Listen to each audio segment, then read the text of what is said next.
Namaskaram and good morning to everyone. Well, I'm not an environmentalist, nor am I a scientist, and you can obviously see that I'm not a woman. So, I can speak about women's issues because I was embodied in a woman's body, so I have the right to speak. When it comes to environment, I never studied these things, but from a very early age, my engagement with rivers, forests and mountains of southern India was very deep, to an extent where when I was just 10, 11 years of age, I would just get lost in the jungles of the southern India. I lived off the jungles. For most of you, even if you go to a forest, you go and stay in a resort, you don't understand what I'm saying, living off a jungle, what it means. It needs a completely different kind of approach and understanding of what life is around you. So when for days on end, sometimes for weeks, when I got lost in the jungles, in my experience, it was never like that this is nature, okay, this is a tree, this is a river, this is an animal, this is an elephant, this is a tiger. No, when you live there by yourself without any protection, those are days when you don't have any communication, no phones, not even a torch. A torch was a big thing. I wouldn't have a torch. So when you live like this in the jungle, you experience this as an extension of yourself, a life larger than yourself.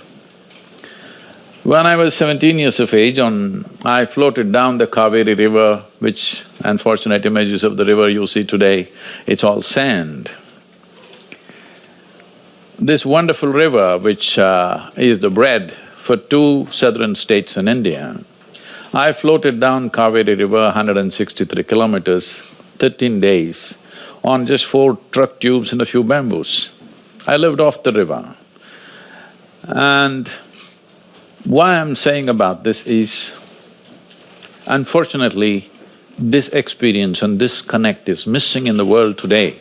That is why we are doing what we are doing. We are doing everything wrong, simply because we have no clue what it is in terms of life. We only know it as an academic subject. In the last 25 years, I've been watching with great concern how this Kaveri river is depleting. Every year on year, it's going down. 2 states are literally waging war for water between them as to who should get more. Even right now, there's a Supreme Court thing going on. It's going on endlessly. But nobody wants to do the right thing about reviving the river. Everybody is talking about how much can I get and how much can you get. Particularly in the last 7 to 8 years, the depletion is so sharp. Well, there the statistics say it's 39% depletion in Kaveri, but in my experience it's nearly 60%, what it used to be. About 3.5 months in 2017, the Kaveri did not even touch the ocean, it just dried up. When we launched a painting competition in over 130,000 schools across India, you won't believe, lot of children painted river. River in their mind was just sand. They actually painted pictures of sand, not of water. That is how the future generation understands a river, that it is a large bank of sand. That parents are taking them there in the moonlight when it's cool and they play in the river, that's just sand, no water. So this is where we are driving it. I don't want to go into all the statistics in terms of what is the level of depletion across the country. It's phenomenal. On an average, all rivers in India have depleted 60%. From what I hear, all rivers across the world have depleted about 35%. For this, there are many reasons, but the fundamental reason is you and me have not been concerned enough about it. There are many, many technical reasons that we can go into, but essentially, we have not activated a large mass of humanity to be a part of it. Ecological movements means always 15 people standing in the street corner and protesting about something.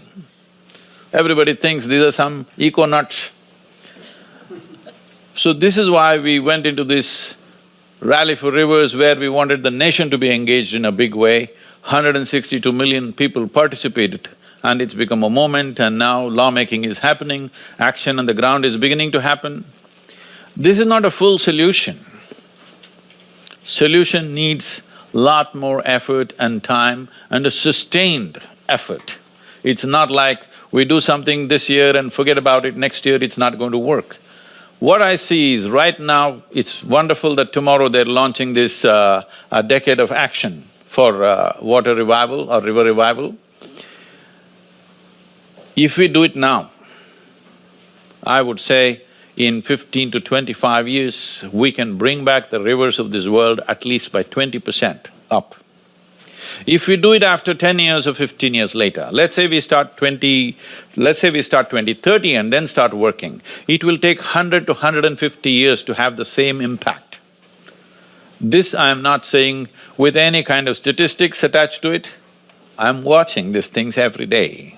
I live in this world and I have a certain sense of attention to what's happening. If we don't act now, the recovery will take much, much longer.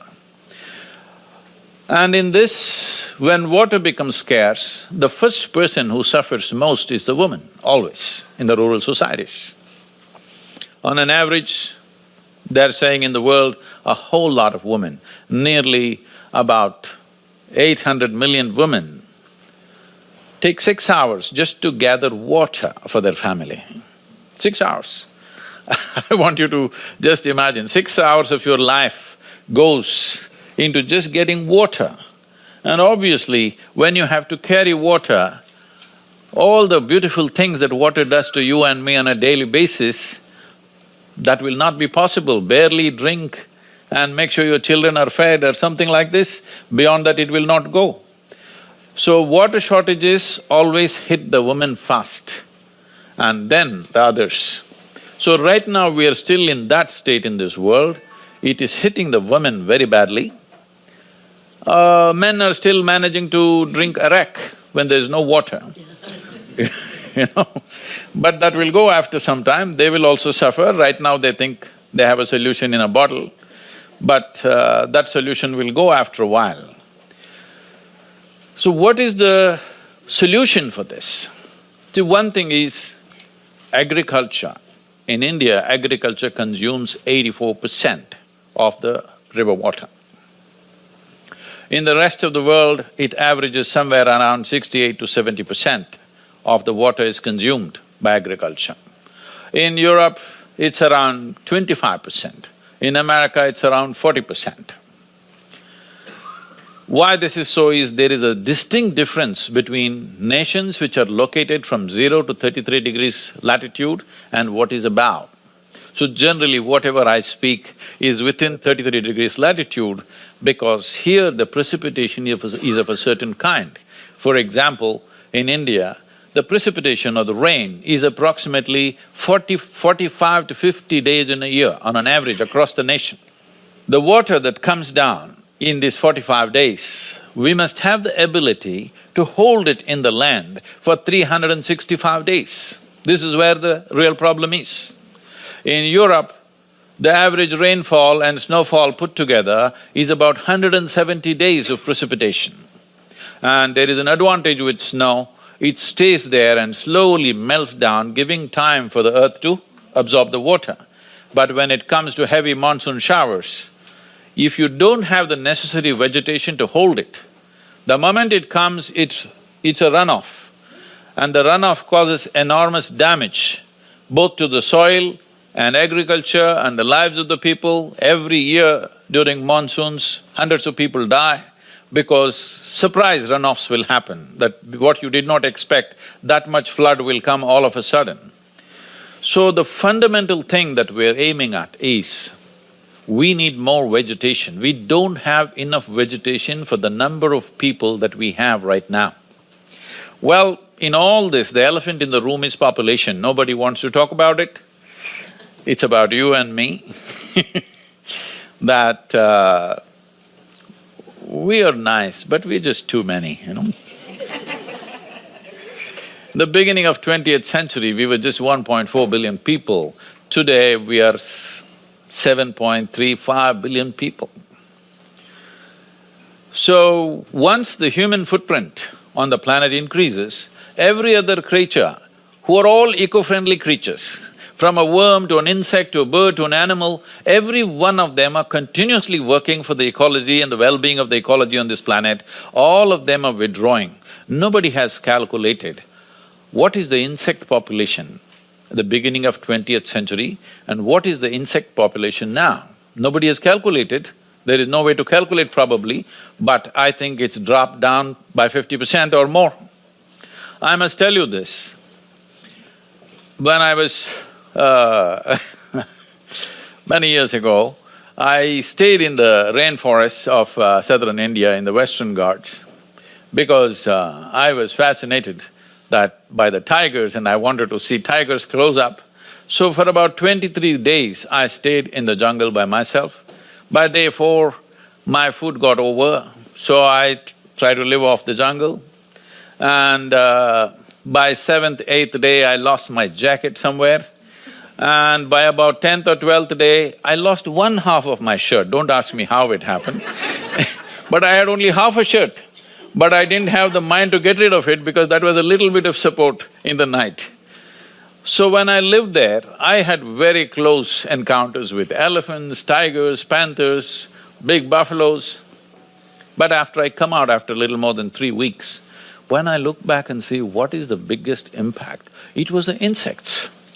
Oh my God, what they're doing in the jungle is unbelievable. The coordinated work that they're doing, the orchestra that's going on in the rainforest in the night is so phenomenal, and they're saying and doing something that none of us can figure. What I noticed is, in the Western Ghats, exactly at 2:15 in the early morning, one set of insects will stop their concert and another will just start. Repeatedly, every day I saw exactly at 2:15 in the morning. They're doing something that we haven't even figured what. They're doing something so coordinated and so fantastic that we really don't know what they're doing. Today, some scientists are saying if all the insects on the planet die today, that means life on this planet will end in the next 18 to 30 months. If all the worms die, all life on this planet will die in the next 3 to 6 months. If all of us disappear, planet will flourish. So we must understand our misunderstanding about our self-significance. It's very important because we have come to a place where our population is of that size that unless we are a sensible population, there is no way. Simply, we are heading in a direction that there is no way. So one of the immediate corrective steps that we can do is increase the vegetation, particularly in the tropical climates. Without increasing the vegetation, there is no way we can hold water in the soil. Agriculture has become an aggressive process. In the name of agriculture, in the last 40 years, for example, Ganga Basin in India, Ganga Basin accounts for 25% of India's geography, 33% of India's agriculture. But in this Ganga Basin, which is one of the largest rivers, it's a sacred river, there's a lot of legend about it, but we have removed 94% of tree cover in the last 50 years. Why this happened means, 40 years ago when I was living on a farm, at that time the campaign was going on. This was the time when India went into chemical fertilizer. All the chemical fertilizer companies openly telling the farmers, you must chop down the tree. You cannot have trees in your farm because if you have trees in your farm, they will take away the fertilizer. But otherwise, the traditional understanding was always, every farmer knew, if I have 10 acres of land, how many trees and how many animals I need on the land was something traditionally always understood. If you want to keep the soil rich, see the organic content, to call soil as soil, the minimum organic content necessary is 2%. But today, in many states like Punjab, Marathwada, some parts of Tamil Nadu, Andhra Pradesh, the organic content in the soil is 0.05%.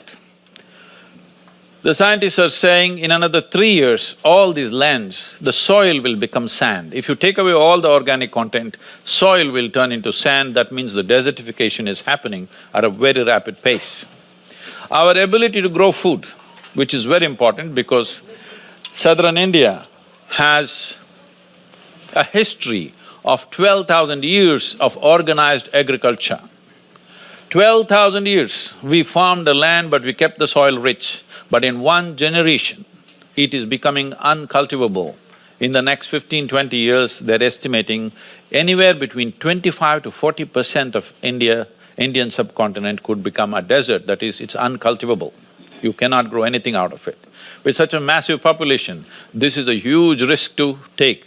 So what we are looking at right now is, first thing is vegetation and vegetation and vegetation, to bring back as much vegetation as possible, particularly around water bodies, rivers, lakes, ponds, everywhere we are trying to bring back vegetation because without vegetation there is no organic material to keep the soil in such a way that it is capable of holding some humidity within it.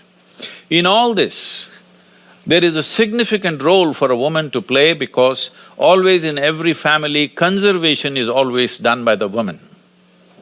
In so many ways, whether it's economic conservation or physical resources, whatever there is, especially in rural societies, women are always the conservators. But today we put them into a very uncomfortable situation. This is not a new situation. For example, the lack of toiletry spaces and facility, this was perfectly fine 25–30 years ago because they could go sit somewhere in their field, that was a private place. Now it's happened like this, there is no private place anywhere. Everywhere there are people, everywhere there are automobiles, everywhere there are stupid cell phones that somebody will take a picture of you. Really, it is not a small thing. It is not a small thing. You get caught in your toiletry position on a photograph, your life is ruined in the village. Your life is literally ruined because somebody is looking at this and grinning at you. It's kind of… once you take away that little space that a woman needs, this is a simple way of exploiting, that if you take away that private space for a woman, then she will never come forward, she's always on a back step. It's a very simple way to exploit a woman is that you don't give her that little private space that she needs for her own toiletry needs and little bit of privacy. If you take away that one thing, then suddenly you will see that she is always on back foot. So this has to change. As a part of this, the government of India has built over 16 million toilets in the last 4 years. It looks like a big number, but we are 1.3 billion people. And not only that, there are other cultural and also the water deficit areas. Even if you build a toilet, nobody wants to use it because there are water scarcities in the area. So we are trying to solve this on many different levels. I will tell you my experience. Well, almost 25 years ago, when we first went to set up this yoga center in southern India, it's about 35 kilometers from the city. We're in the… at the foothills of a mountain. So every day when I finish my programs at 9 o'clock in the city and I drive somewhere around 9:30, I'll pass through these villages and it would be most embarrassing for me because many women will be sitting on the roadside for their toiletry requirements. They can't go in the morning because morning there'll be men out there. So they go in the night, in the evening, in groups. And when the car headlamps flash, they would just put their heads down and I would feel so terrible. I would wait in the city for 2 hours before I drive so that I'll drive there around 11:30, by then everybody's gone. Then we decided, let's build the toilets. So these 2–3 villages that I have to pass, I said, we must build toilets here for the women. So I went visiting them and these are small homes that the government of… the state government had built for them. For them it was overwhelming to have me in their homes, but when I walked in, I was just looking around. Then I found a toilet in their house. And I said, but there is a toilet. But then they said, Sadhguru, how to do it inside?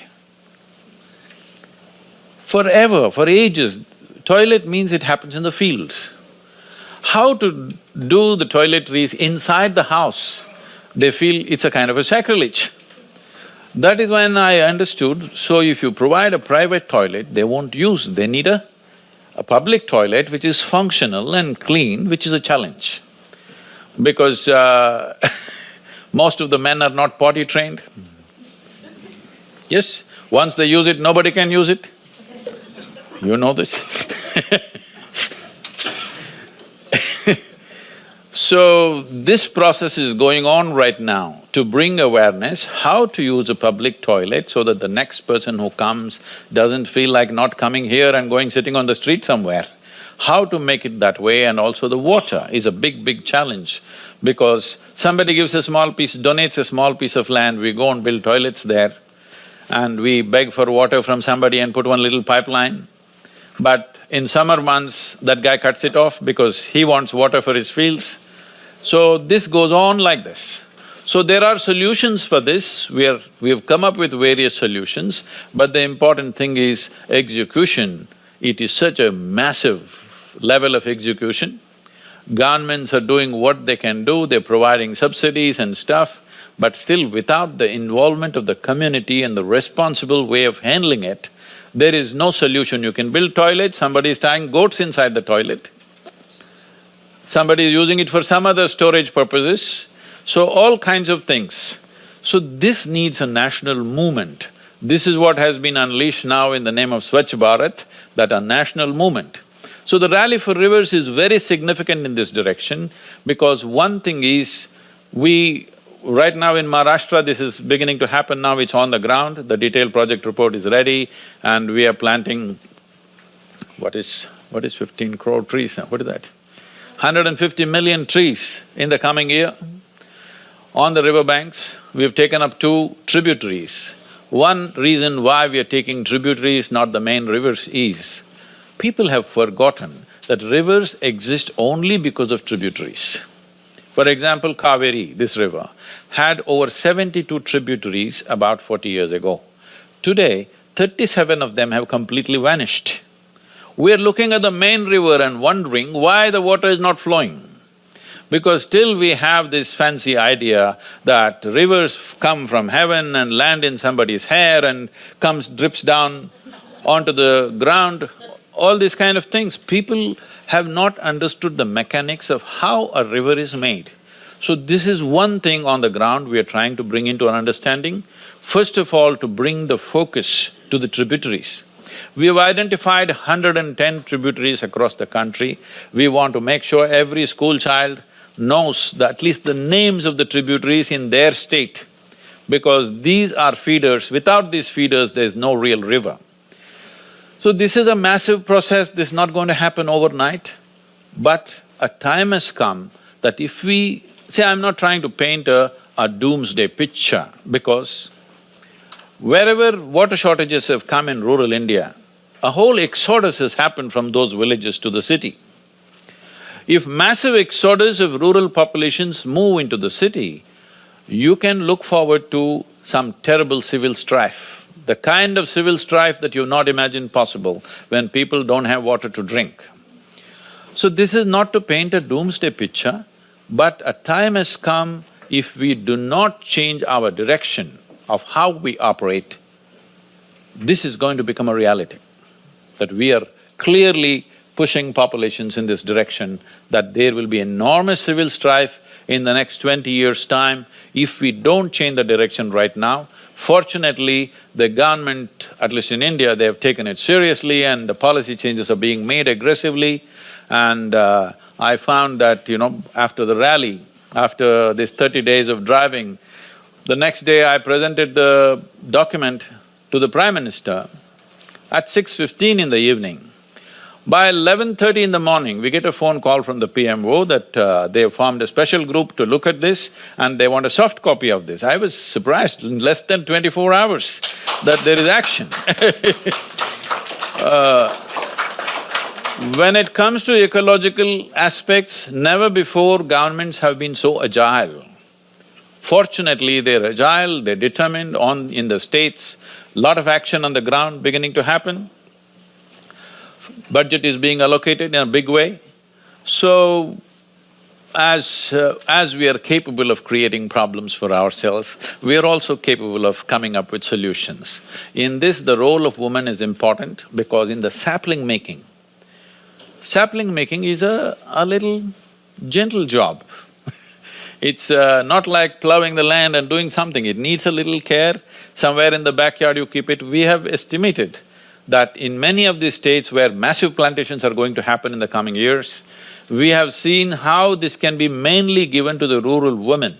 We see that very easily, without any investment, very easily every woman can earn something like 25,000 rupees per year simply in her backyard, just with wastewater she has in her home. And this will be a massive economic process for the women. One important thing that needs to happen as we try to enhance water holding and other things, consumption has to go down. Everybody says, when I'm brushing my teeth, I will turn off the tap and I've done my business. Well, it's nice, the gesture is wonderful, but that's not a solution. That you turned off your tap when you're brushing your teeth, the gesture is wonderful, I respect that, we value that, but it is not a solution because 84% of the water is consumed by agriculture. So one thing we are pushing towards right now, it is being looked at how to make a policy framework out of this is, there are two basic problems to the Indian farmer. All of you should know that there has been a tragedy of in the last 10 years' time, over 300,000 farmers have committed suicide, not being able to pay back their bank loans. So why does such a big bank loan happen, first of all? Why does somebody get into a debt that he cannot pay back? Essentially, it's because of his investment into irrigation and his land holding is very small. The average land holding in the country is about 1 hectare or 1.2 hectares. So in approximately nearly 3 acres of land, he has to create his own water resource. So the only solution is bore wells. Bore wells, as I know, when I was doing farming 40 years ago, I put a bore well, only about 80 feet bore well, and at least 8 months in a year, the water was flowing out by itself, no pump. Naturally it was flowing out, only about 4 months I had to pump. Rest of the time, water would just flow out and I would just use it as it is. Today in Coimbatore city where we live, the bore wells have gone to 1,200 to 1,400 feet. All the palm trees in southern India, their crowns are falling off because no tree is capable of putting its roots to 1,200 feet. Every home has minimum 1 or 2 bore wells. I was just talking to a farmer in our area, a 27-year-old young man, very enthusiastic, wanting to do farming. He's shifted to organic farming now and his life could be saved because of that. I was just talking to him and I asked, what's your water source? He said he has sunk 9 bore wells. 9 bore wells in 3 acres of land. He's never going to make this money. He has to either sell his land or run away somewhere or hang from a tree. This is all the options he has. He will not make that money because it's over 1 crore rupees, which means over 10 million rupees he has spent on 3 acres of land for water. So one big push we are doing right now in the country is to aggregate irrigation with micro-irrigation. We have… the Rally for Rivers board has been in consultation with all the micro-irrigation companies to aggregate irrigation. If you… right now I think it came up on the video, we have aggregated farmers, not the land, only the irrigation and the marketing. The farming he still does individually. If we aggregate irrigation, if the burden of irrigational investment goes off him, companies can invest in this and farmer can pay a rent for the micro-irrigation. From my experience, what I know, even in our own organization, where people are trained and they're doing things meticulously, everything. In spite of that, micro-irrigation systems don't work beyond 3 to 4 years generally, because somebody goes and digs it up, an animal steps on it, something happens. They're all putting it on the surface because they're afraid maintenance is difficult in the subsoil. If it's on the surface where the temperatures are over 35 degrees centigrade, the surface evaporation is around 75 to 80%. 75 to 80% of the water is evaporating. What irrigation are we doing?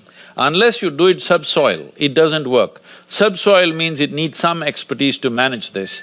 So this is the reason we want large corporations to manage micro-irrigation systems and farmers pay only rent per crop. And we want this entire FPO or farmers producers organizations to flow not out of government policy, but out of financial institutions. That right now they're giving loans to individual farmers. The simple thing, I don't know if you people, anybody here can influence this, the simple logic, and we are operating like this in this box for a long time. Individual farmers get loan, but if farmers organize an FPO, they won't get a loan because there is no hypothecation of land. Only if land is secured. Believe me, even on paper, if you have secured the land, you're never going to go and get his land in the village. No bank official dares to go and get a farmer's land forcefully. It's never going to happen. It's just a fool's paradise. Instead of that, if we fund an FPO, let's say 10,000 farmers come together, and now there is a commitment, and now there is a certain responsibility, and farmer is one guy who's not going to close his business and go away. If you finance a small company, if they run into loss, they will close it down and go away. A farmer will never close it down and go away, only thing is you may have to defer the payment from this year to next year when there is a bad agricultural year. But the question of financial security for the company or the bank which invests in this is never there, but unfortunately the international banking policy says, unless it's a secured loan, this is the level of interest, 18%. This has to change. We are trying to bring this policy change in the country, because without aggregating irrigation, without taking the debt burden of irrigation from the farmer, there is really no way out, because the holdings are so small that it is simply not practical to irrigate them. And the market, again, he's a small farmer, he doesn't have cold storage, he doesn't have market access. This farmers producers organization that we started 4 years ago, we have done nothing on the ground. This is, I'm telling you, on the ground we have done nothing. I've just put 3 young boys on the phone. Morning to evening they are on the phone continuously, negotiating and renegotiating. You won't believe, the farmer's income has gone up over 100% without doing any work, just by negotiating. Just to tell you what happens is, this is a coconut, arecanut growing area. The merchants come, he goes to a big farmer who's got a big heap. He offers last year, we have settled this from the last year, 56 rupees per kilogram. He goes to a medium farmer who has a medium-sized heap, 35 rupees. He goes to a small farmer, 26 rupees. On the same day, the same produce in the same area, the small farmer gets 26 rupees, the big farmer gets 56 rupees. We have made sure in the last 2 years everybody gets 56 rupees simply because we have aggregated the marketing. And this has made a huge difference. So these kind of interventions must happen, means there must be aggregation of irrigation and aggregation of marketplace. In this, women have a significant role. Once they are handling the marketing process, one thing that will happen to India is, if we aggregate India's irrigation in micro-irrigation system, right now every day the farmer is going to his land, not necessarily because there is some agricultural activity. One thing is to just switch on the pump. Another thing is to just establish that this is his land. Though it's been his land forever, still every day he has to go and establish, this is my land. If large companies take over irrigation, if the farmer doesn't have to go and switch on the pump on a daily basis, he has to go to his farmland for active agriculture, I'm talking. He has to go to his land only 60 to 65 days in a year. That means we will be releasing the hands of nearly 500 million people for 300 days. The amount of allied and alternate and value addition industry and craft and other things that can come up in this is tremendous. That if we know how to harness this, there's a tremendous revolution waiting there. In this, the role of the woman is very important because the man is always going out to do what is considered to be hard work, which is not every day's work, but he has to go there because in case there is a fight, he is the one who is there. The woman is the one who is taking care of all these things. Somebody comes, she says, what's the price and this and that. If this gets into her hand, once there is more economy in the hands of the woman, I'm sure sanitation will be one of the prime issues in her mind. It's not like the last issue. Right now it looks like it's the last thing on people's minds. That would be the first thing on her mind, and naturally this would get handled. Whatever subsidies and other government assistance that is there for sanitation would definitely get to the ground. We have seen this happening in villages. Initially we went and approached panchayats and the ruling bodies, but now we just go and meet the women to put our toilets in the place, but the maintenance is given to women. We are giving some small salaries for them, just a small, very small salary for them to see that it's kept clean. And in those villages it's working wonderfully well because it's self-significant to them. It's important for their survival that there are toilets and there are sanitary spaces for them. So this water as a source, water is not a commodity, water is life-making material for all of us. You know, you shake yourself and see, you're just a body of water, 72% you're water. So if we don't protect the water bodies, this water body won't survive. This is staring in our face. People who are living in North America may not think it is such a dire thing, but believe me, in Asia and Africa, it is very huge issue, and we are rapidly moving to a place where turning around will be very difficult. It's appropriate that at this moment the United Nations has taken the step of a 10-year action plan, and which is most vital. It's important that we make this into a success because this is the survival of this generation. And also, as I said, in the beginning of 20th century, we were 1.4 billion, now we are 7.3 billion. United Nations has made a projection, by 2050 we'll be 9.6 billion. I want you to think, when it's 9.6, do you want to be here? It doesn't matter, you may grow enough food, you may build enough toilets, but do you want to be here in that crowd? So this is something we must understand. This is happening not necessarily because of excessive reproduction, it is because lifespans are getting better, which is a wonderful thing that human beings are getting to live a full lifespan.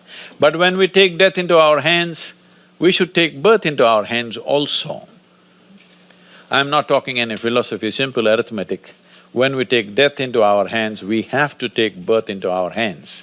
So, instead of making predictions that by 2050, this is the kind of disaster we will be, I would appreciate if all of us have a plan that by 2050 we'll be 4.5 billion people. Oh, then you can live whichever way you want and it'll be fine on this planet. Thank you very much. If you have questions.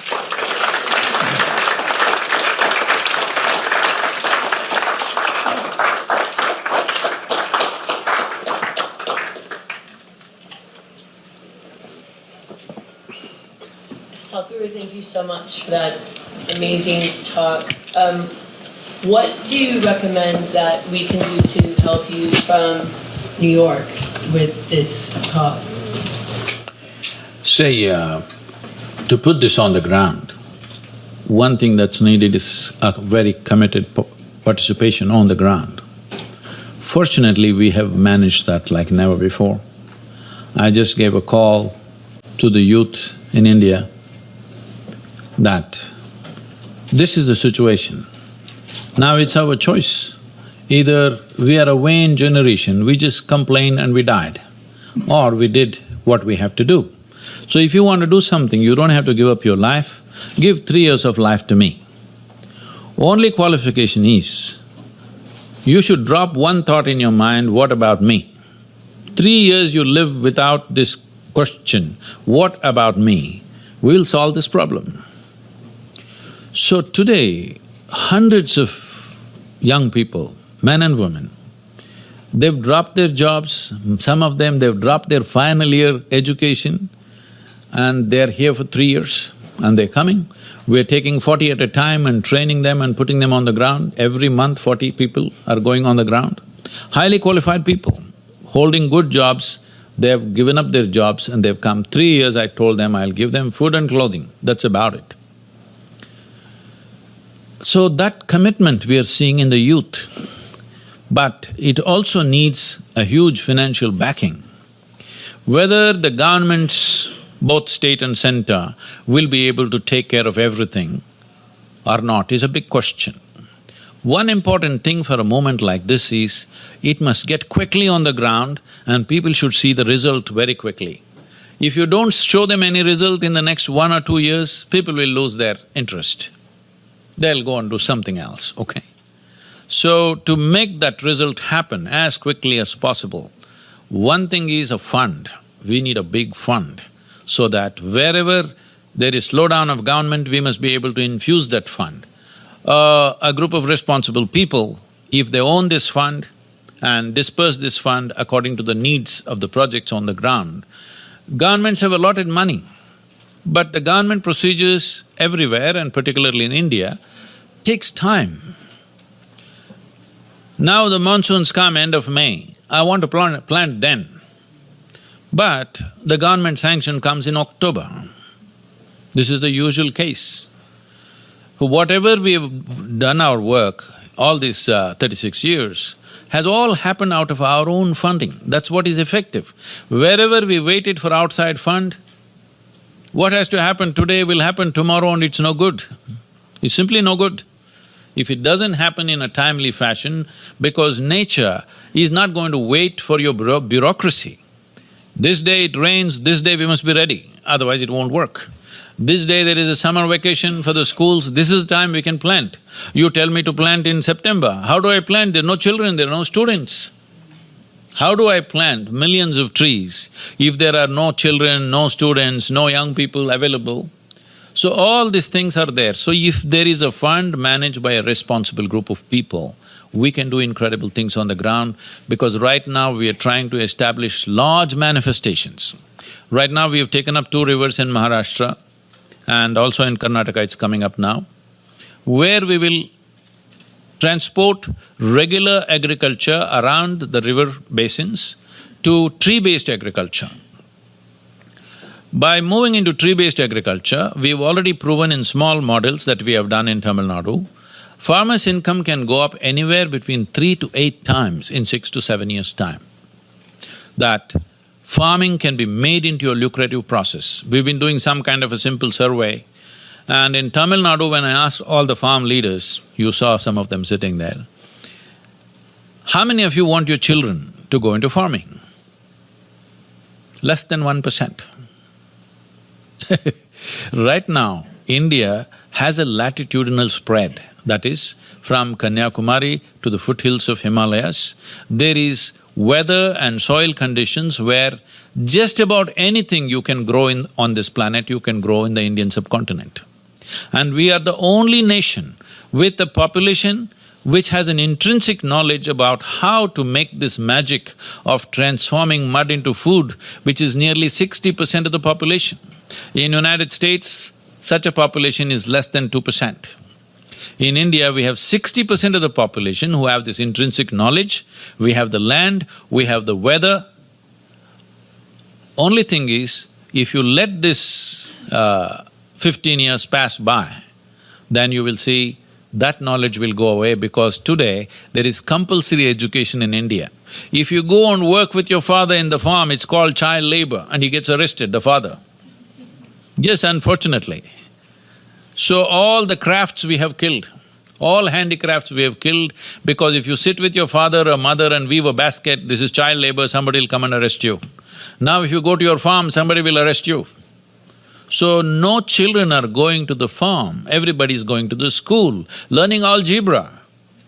I don't know for what.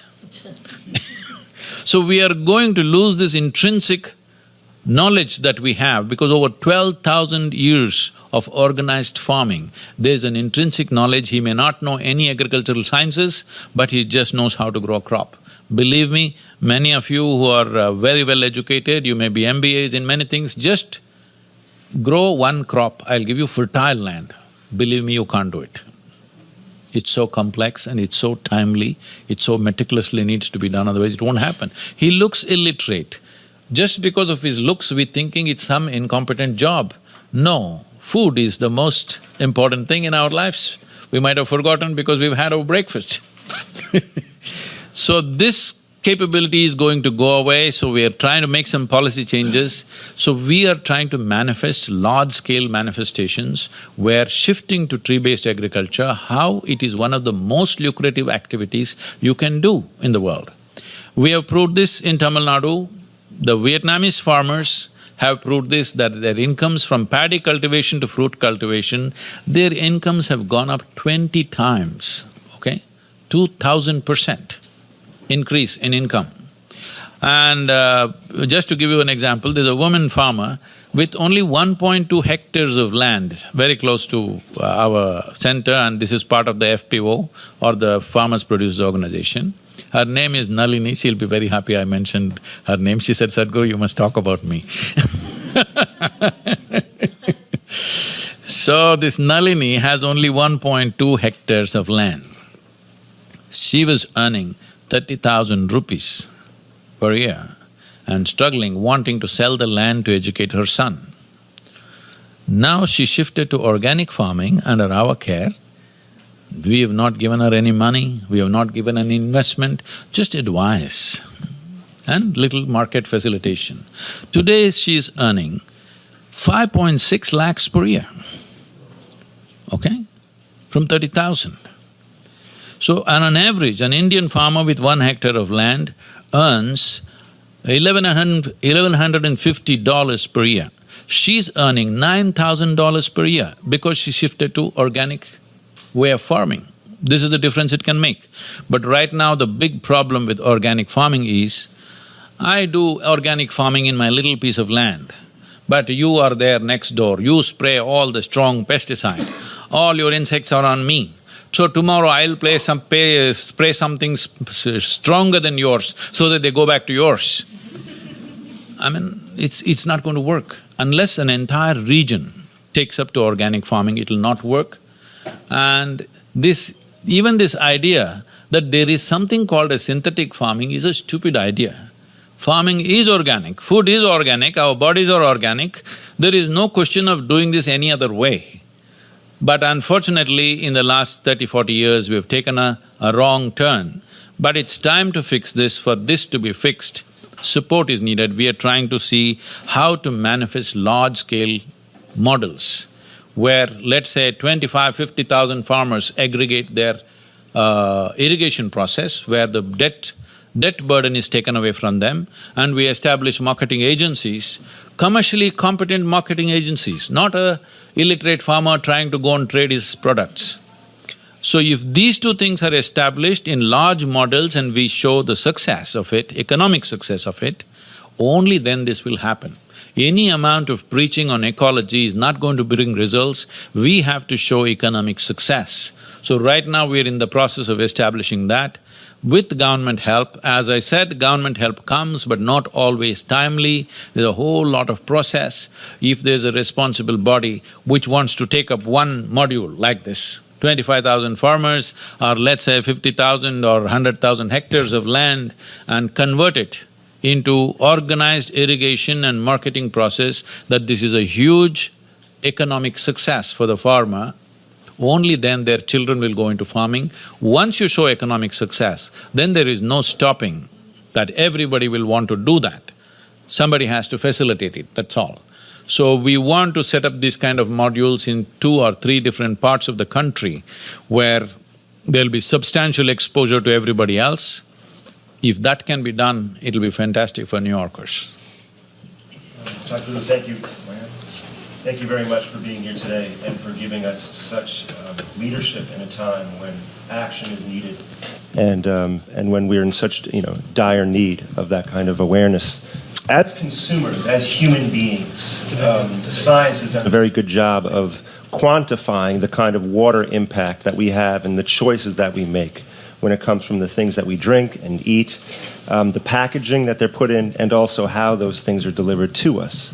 My question, in a world where temptation is increasing, where the things that we love the most, like chocolate and olive oil and denim jeans and cheeseburgers and everything else that requires so much more water than anything else, what advice can you give to the people in cities that are usually detached from nature and a lot of the consequences of our decisions? See, denim jeans is not a problem if you wore it down, but you're buying it worn down. That's a serious problem. If you wore down your pants, that means you're living in one pair of pants and it's wearing down, that's a good thing. But now you're buying it already worn down, but that's a different matter. So, see, there are two ways to approach this. One thing is we try to contain human aspirations. I see in California there's a big effort in this direction. In everybody's house in the front there is a Tesla parked, of course. So they drive the Tesla to the office, but then when they want to go out in the evening, they got a big SUV. It's a 6-liter engine, all right? So, containing human aspiration is always a difficult thing. It's much simpler to contain human population. It's a much more sensible way to do it, because this whole idea that every other life is here to serve us, this must go out of our head. If you spend sufficient amount of time, if you just spend enough time with the ants, you will see they have a life of their own completely. Their traffic is better managed than ours. Hello? If you spend a little time with any animal, you will see they have an entire life of their own. Somehow we think we are the only life, rest are all here to serve us. This wrong idea, either through culture or religion or whichever way it's entered our mind, first thing is we have to get rid of that one idea. If we get rid of that one idea, we will look at, when we say life, we don't just mean you and me, we mean all life. As I was saying earlier, the planet can thrive without us, but cannot thrive without worms, insects, birds, animals, isn't it? Or trees, for that matter. So this has to sink in to our next generation. In our schools, ecology is not a subject, it is a space in which we live. It is our home. Maybe we'll build a box like this for ourselves, but the real home in which we are living is the ecological space. So this has not sunk in, because unless this sinks in, whatever we do is very patchy. Okay, we won't wear denims, we'll wear something else.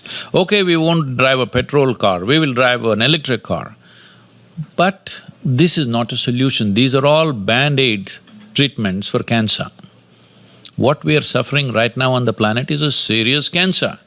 But we think by band-aid, as I said, I will turn off my tap when I'm brushing my teeth, which we always did. We did not even think it's ecological. Right from our childhood, our mothers always told us, you're not going to waste anything, you know whether the food that is served on our plate or the water that's… If water is served in the cup at a meal, we have to drink that water before we get up in our homes. Not because there was a water scarcity, that's how it was.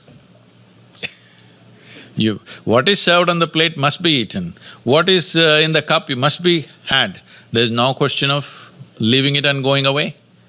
So we've developed a culture of wantonness mainly because we think we are an exclusive life. We are not an exclusive life. Because other lives have included us, we have a life, but we have excluded them, for which if we do not consciously correct this, nature will do it to us in a very cruel way. It's my wish, being human beings, we will correct these problems consciously. Don't allow nature to do cruel things to us, and it will do. If we let it go like this, nature will do very cruel things to us. But being human, our fundamental quality is that we are capable of being conscious. We must solve our problems consciously, and this is the time. We can't let it go by now. Good morning, Sadhguru and everyone else here. Thank you. I feel honored to be in your presence. My name is Ajay. I study at NYU and I also work at the United Nations. My question is directly in line with the previous question. I think in this world of consumerism, the solution to all of this is spirituality. I see consumerism and spirituality. To lead a spiritual life, I think then most of the excess need is cut off. But my question is, they say, I'm a classic example of no knowledge is better, some knowledge, total knowledge is power, but some knowledge is dangerous. I'm a classic example of that. Because I read spirituality, I read about philosophy, and then when I try to apply it in my real life, it's magic, it's like sometimes it works, sometimes it doesn't. It seems like a pain when I can use all the resources at hand, but I think, I need to be spiritual. But then I feel the time is now. You need to be now and you need to use your resources. So this half knowledge of knowing something and not knowing how to truly use it is my challenge. And what do you think is a way out of this? If something is working, sometimes not working, that's not magic, that's called an accident. So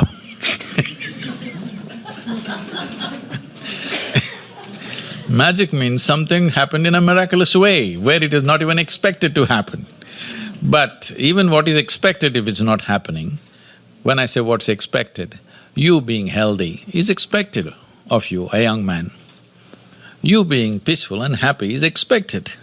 If even that is happening haphazardly, you have become an accidental life, not a magical life. Don't fool yourself like that.